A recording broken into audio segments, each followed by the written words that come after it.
Hello, my people. We are here again today, day number 17 of month number 10, October 2020. You are welcome to Multi-Need Solution TV. Today's broadcast, I'm going to be talking about police brutality, including the reasons why our young people have taken over the major cities in Nigeria. EndSARS. It's not just about EndSARS. What I want Nigerian people to understand is this is more than EndSARS. It's about complete, holistic police brutality and entire rehabilitation, reformation of the policing structure. It's about bringing reform into police structure. But we have come to the end of the road now. The SARS that has become the talk that is in the tongue of every Nigerian person today, all over the country, has come to trigger the discussion now on how the policing system, the policing structure can be reformed. There's no one now in Nigeria today that will not say they have not witnessed or heard about or be aware of how the security personnel attached to special anti-robbery squad, how they have brutalized our young people, how they have oppressed our young people. Was that what they were set up for? They were set up to check crime. They were set up to check robbery. They were not set up to go about extorting money,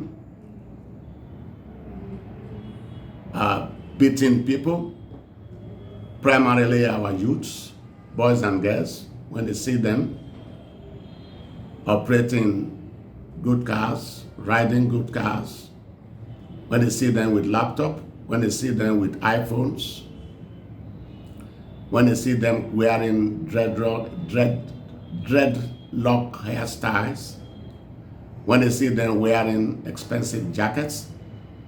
Is that what they were set up to check? Not at all. This is impunity. It is impunity. It has been overlooked by governments at the center, states, and local. It appears that the security personnel in this agency have come to conclude that they were given a blank check. They themselves have become they have become those committing crime. What do they think they are doing when you arrest an innocent young man because he's wearing and because he's carrying and using an iPhone, because he's operating an expensive vehicle, because he's wearing an expensive jacket, nice jackets, because he's wearing a hairstyle that you don't like, he dressed in the way that you don't like? Is it a crime to wear or carry a dreadlock hairstyle? Is that a crime? Is it a crime to buy and wear an expensive shoe? The last time I checked, that's not a crime. It's individual right to wear the hairstyle you like, to buy the phone you want if you can afford it. The last time I checked, before someone is detained, there has to be an evidence that he has committed a crime, that individual has committed a crime. The security personnel are tied to these units in the police structure.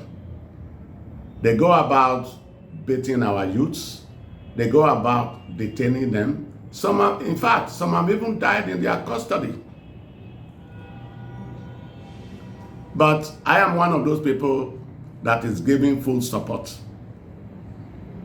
to what these youths have committed to doing today, bringing it to the attention of the government at the center, state, and local.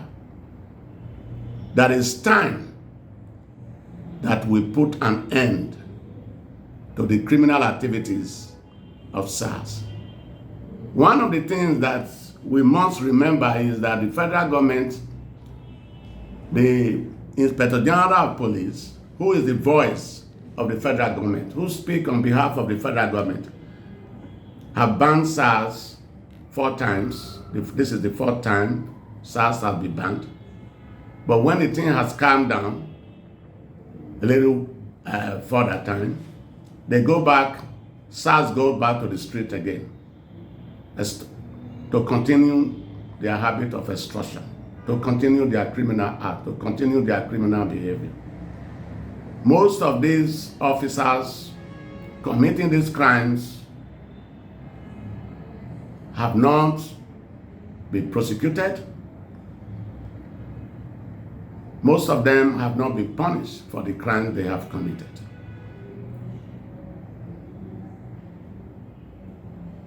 So what I'm saying here, that the Nigerian people, we need to support them. We all need to support our youth. They are doing this for all of us. They are doing this for everyone in Nigeria. Our law enforcement need to know that, yes, power was given to them by the people. The power they are using is in the hand of the people. Taxpayers that pay for their welfare, that pay for their salaries, comes from the people. The same people they are brutalizing. The same people they are detaining without evidence, without investigation. The same people they are killing in their that they are killing in their custody without evidence without evidence to show that they have committed crime for which they were shot to death, for which they were killed. They need our support. Whatever support we can give them, we should give them. Nigeria must change. We can't continue to live like this. We can't continue to go in circle. 60 years that since we have governed ourselves, nothing has changed. We are going round and round in circle, doing the same thing. Nothing's working. There's so much corruption in the system. You go outside the shore of Nigeria, oh, it's in Nigeria. Okay, no wonder, that's why. What I'm saying here this morning is that we all need to change. We need to change the way we think. We need to rehabilitate our mind. We need to reform our mind.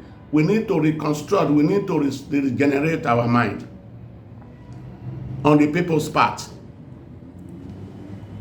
Our governments, national government, state government, local government, that have been placed under the leadership of the leaders, they need to be sensitive.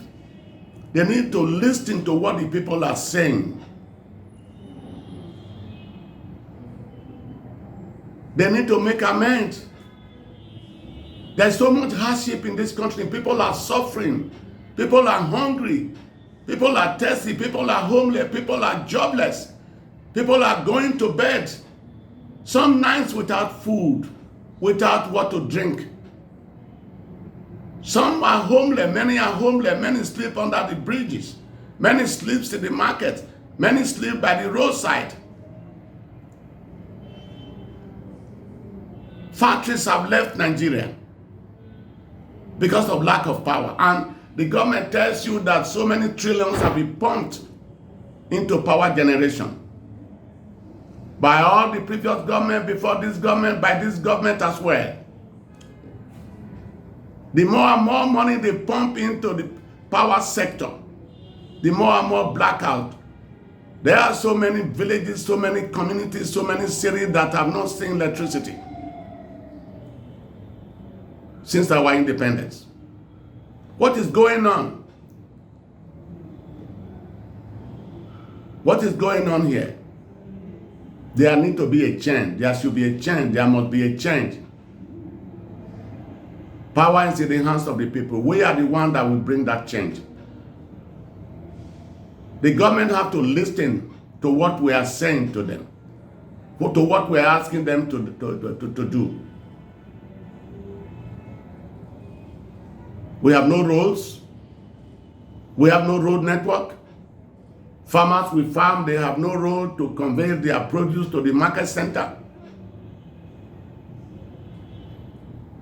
Let's come to education. We have no school infrastructure.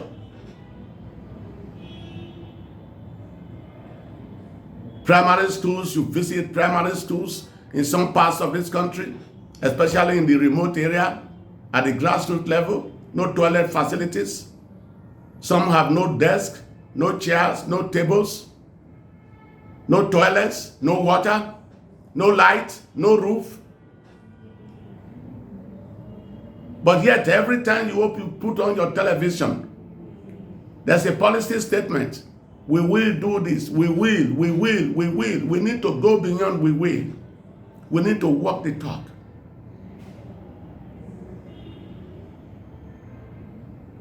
Well, what is going on in our health sector? It's not pleasing at all. Our health sector has so much deteriorated. Visit some of the community health centers. There's nothing there. Even some of the city hospitals, many patients lie on the floor. There are no drugs in the pharmacy in the hospital.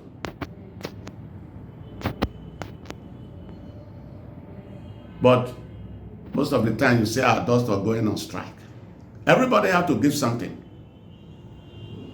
I'm not saying that we have to leave everything for the national government, state government, local government.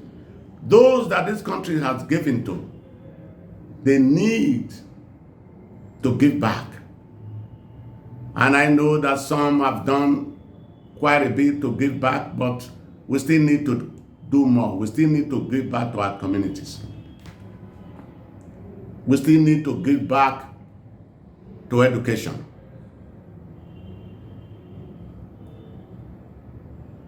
Coming back to this police brutality, it has to come to an end. Impunity in our practice by our leaders must have to stop. Nepotism practiced by our leaders must have to stop. We need merit system in this country. For me, it doesn't really matter where an individual is appointed from. The culture of that person does not really matter to me. What matters to me is the product. What that person has to produce. We need qualified people to run our government. National government, national government, state government, and local government. We need qualified personnel. We need strong quality recruits in our policing system. We don't need tours. We don't need hoodlums that are being used by the police to be recruited into our policing system. We need to clean the system. We need to purge the system. We need to humanize our security personnel. They need to be humanized. They need good welfare system. Visit any police station in this country, you won't see a computer. They don't have writing materials. They don't have writing paper. They don't have pens. You go there, To lodge a complaint, you have to pay. You have to pay for paper. If you don't have your own pen, you can't write your complaint. They have no supplies. All their vehicles are beaten up.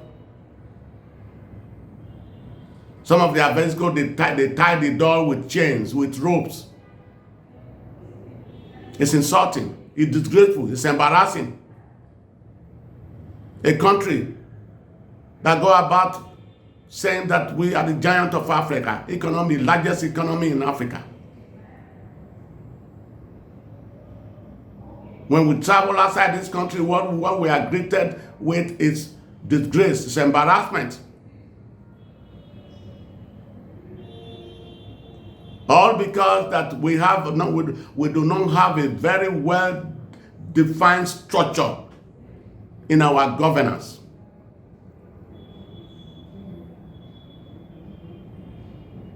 All of these have to stop, and they will not stop until the Nigerian people start to make a commitment, to take a position, even when it's not popular to do so. We have to go beyond the political divide, beyond the cultural divides, beyond the religious divide. We must stop trivializing everything in this country.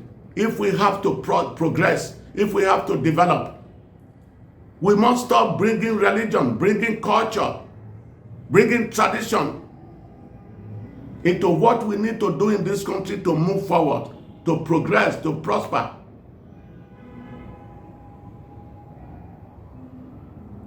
Now, we must not allow the police to keep on brutalizing our people, to keep on dehumanizing our people, to keep on killing our youths.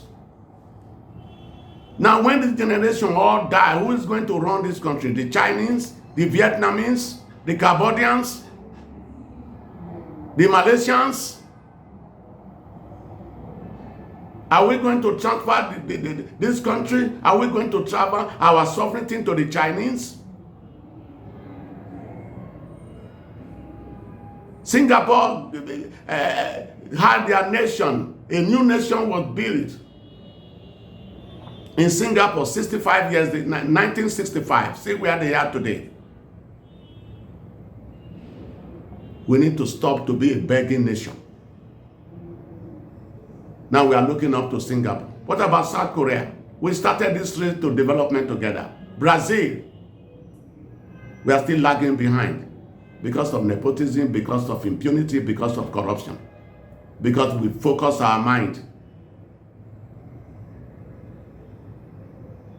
We are still having a lot of issues surrounding religion, culture, region. It should not be so 60 years later. I'm not going to blame the colonial master. We have 60 years is enough for us to take a control of our future. 60 years is not for us to have what in this country, what we have. We should not be looking up to Indian today to be investing, to be keeping their factory, producing this keke napep for us, bicycle for us, toothpick from China. All our factories, I remember that there was some time ago that tires were produced in this country. Michelin, good, where are they now? The Kano, filled up with textile industry. What happened to them? They have all left. Because of power structure, because we have no power, we have no electricity to power factory machines. It takes water and electricity to power factory machines. I think enough is enough. It's time to tell ourselves that we need to modify our conduct. We need to modify the way that we think. We need to modify our mind. We need to come back and go to the basics in this country and begin to come together. The North and the South. Enough is enough. That we all come together to speak with one voice. Anything that have to do with development, We need to bring jobs back to this country. If we don't come together, we will begin to be greeted by one issue or the other. We will begin to strengthen the division that is in our country. Diversity is strength. We should be drawing strength from our religious diversity, cultural diversity, regional diversity. I'm aware now that based on what I read in one of the news daily this week, that there are some groups that are saying that we need SARS. I can't imagine anyone to say we need SARS, although it's their right to say so, that we don't need to end SARS. How can you say we don't need to end SARS with so many people that SARS have killed that they were not supposed to?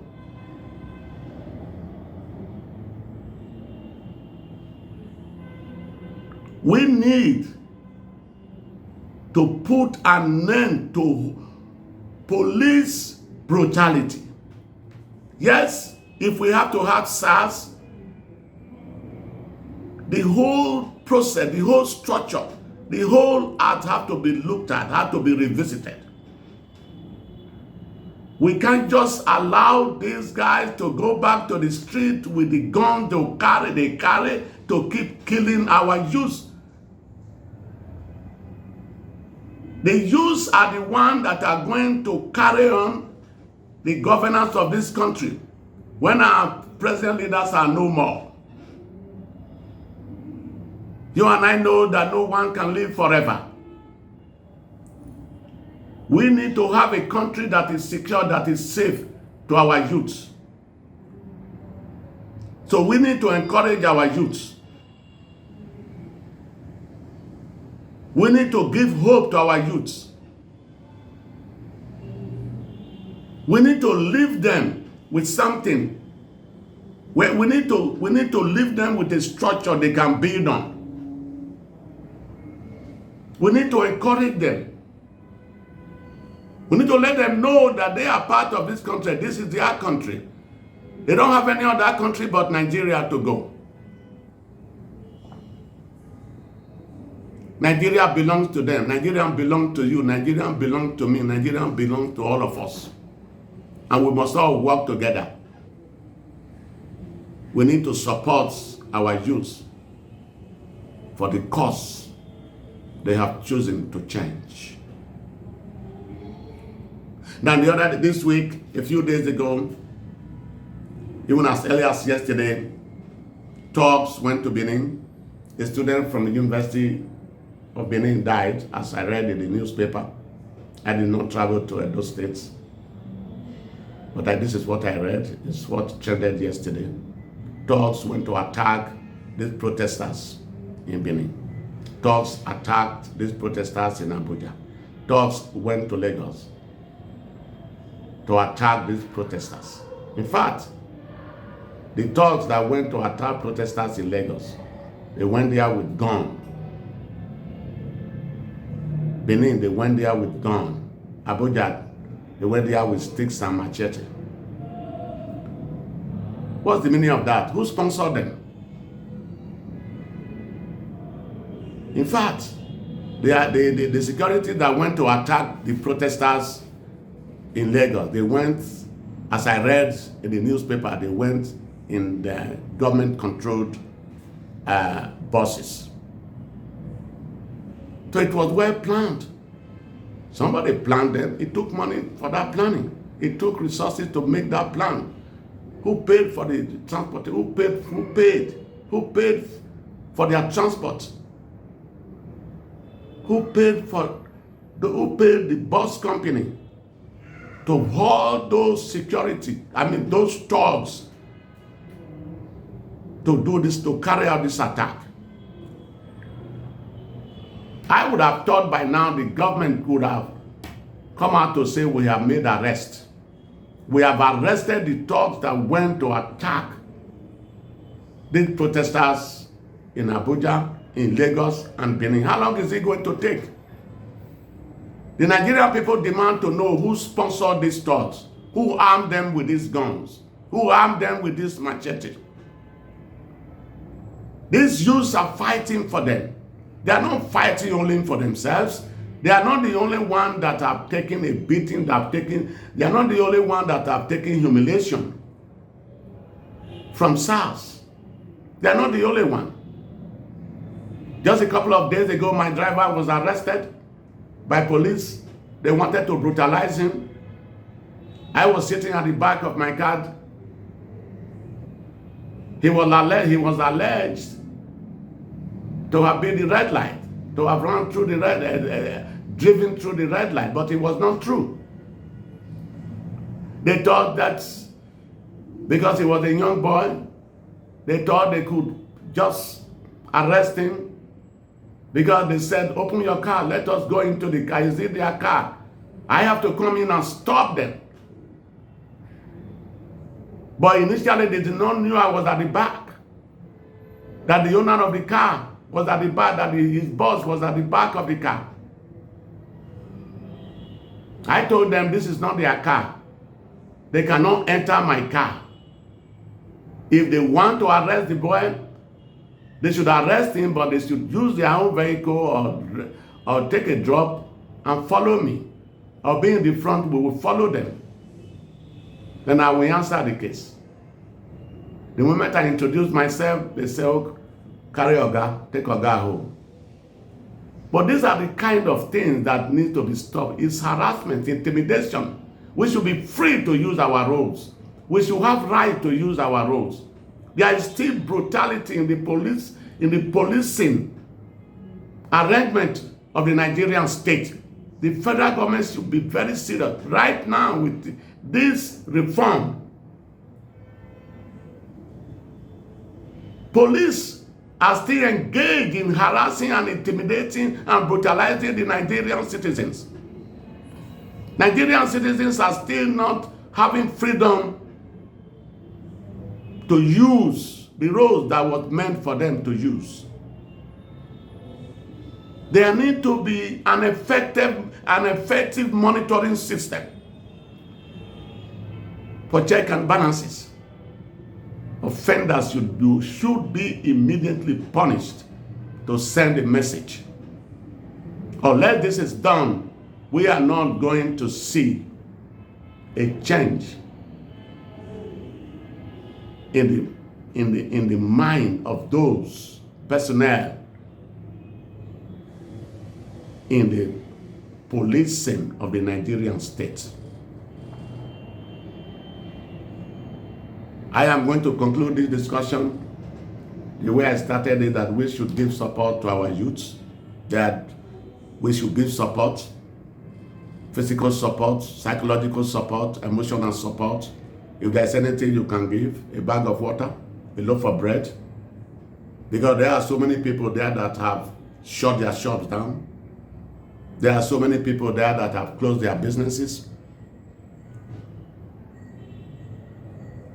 to demonstrate their patriotism to the cause, to Nigeria, because what they are doing today is going to give us a better Nigeria for tomorrow. Anything you can give to give this support, that is what I'm urging you to do today, wherever you are. If you are listening to us, that is what I'm encouraging everyone to do. Yes, they need our support. They need our backing.